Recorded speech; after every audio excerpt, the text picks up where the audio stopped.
પ્રણામ મિત્રો, જ્ઞાન અને ગમ્મતની વાત રજૂ કરે છે મારા પપ્પા શ્રી બટુભાઈ ટાટમ. જય માતાજી. જય માતાજી. બેટા, જ્ઞાન ગમ્મતમાં આજ વાત કરવી છે ગામના શિક્ષણની. ગામની અંદર એક શિક્ષક હતો. હવે એ શિક્ષક બિચારો રોજ હાલી અને 5 કિલોમીટર બાળકોને ભણાવવા જતો. હવે એ બાળકોને ભણાવવા જતો એટલે એક દિવસ એને ભગવાન પાસે સવારના દીવા અગરબત્તી કરી અને ભગવાનને પ્રાર્થના કરી, હે દયાના સાગર, હે ભોળિયા ભગવાન, મારે 5 કિલોમીટર હાલીને જવાનું અને મને જો એક સાયકલની વ્યવસ્થા ભગવાન કરી દો તો હું મારી પાછળ એક માણસને બેહાડીને લઈ જઈ શકું, એવું હું સેવાનું કામે કરું અને મારે કામ થઈ જાય. તો ભગવાન એની અર્ચના સાંભળી લે છે, ભગવાન એની પ્રાર્થના સાંભળી અને એક સાયકલ આપે છે. 4-6 મહિના પછી એ સાયકલમાં રોજ એક માણસને બેસાડીને લઈ જાય, કોકને હેલ્પ આપે. 4-6 મહિના પછી પાછો ભગવાન પાસે પ્રાર્થના કરે, હે દયાના સાગર દીનાનાથ, મને જેમ સાયકલ આપી તેમ એક મોટરસાયકલ જો મારો નાથ આપી દે ને તો હું 2 જણાને બેહાડી અને સ્કૂલ લેતો જાઉં. એવી રીતે એની સેવા ચાલુ હતી. ધાર્મિક માણા, ભગવાને એને મોટરસાયકલ આપી દીધી. મોટરસાયકલમાં 4-6 મહિના થયા એટલે પાછી એની એ જ અપેક્ષા કે હે દીનાનાથ દયાળુ, 1000 હાથવાળા ભોળિયાનાથ, હે ભગવાન, આમાં 2 જણા આવે છે, 4 વ્હીલરની વ્યવસ્થા કરી દે તો 4 જણાને લેતો જાઉં ભગવાન હારે. એ ભગવાન એની એ પણ પ્રાર્થના સાંભળી લે છે અને 4 વ્હીલર આપી દે છે. રોજ નિત્યક્રમ એનું 4 વ્હીલર લઈ રસ્તામાં જે કોઈ હાથ ઊંચો કરે એને બેહાડે છે, એને લઈ જાય છે.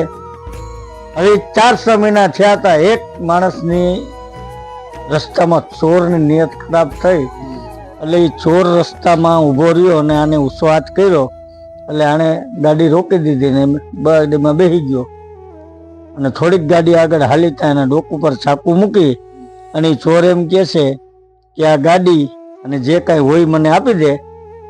એટલે એ માણસ તો બિચારો શિક્ષક, સીધો સાદો માણસ, એને ચાવી આપી દીધી અને હેઠો ઉતરી ગયું કે લે ભાઈ આ ગાડી.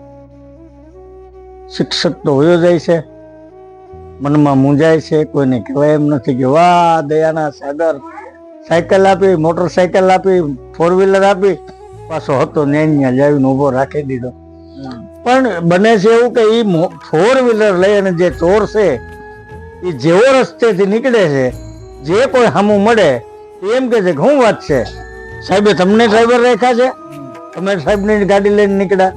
થોડીક વાર થાય તો ગેરેજમાં જાય તો ત્યાં ગેરેજ વાળો પૂછે છે કે કેમ સાહેબ નો આવ્યા, તમે આવ્યા. ત્યાંથી પછી એક ગાડી વેચવા માટે એક ડીલર પાસે જાય તો ડીલરને જઈને કહે છે કે ભાઈ અમારે 4 વ્હીલર વેચવી છે. તો ડીલર એમ કહે છે કે ભાઈ તમે ગાડી મૂકી જાઓ, હું સાહેબની હારે સોદો કરી લે. ત્યારે એ ચોર છે એ ગાડી લઈ અને પાછો સાહેબને ઘરે મૂકી જાય છે. એટલે બેટા, ઈશ્વર પાસે જે માગો એ મળે, પણ માગ્યા પછી ને ઈશ્વર આપ્યા પછી કામ એવું કરવાનું કે કર્મ એવું કરવાનું કે જગત તમને તમારા સારા નામથી ઓળખે.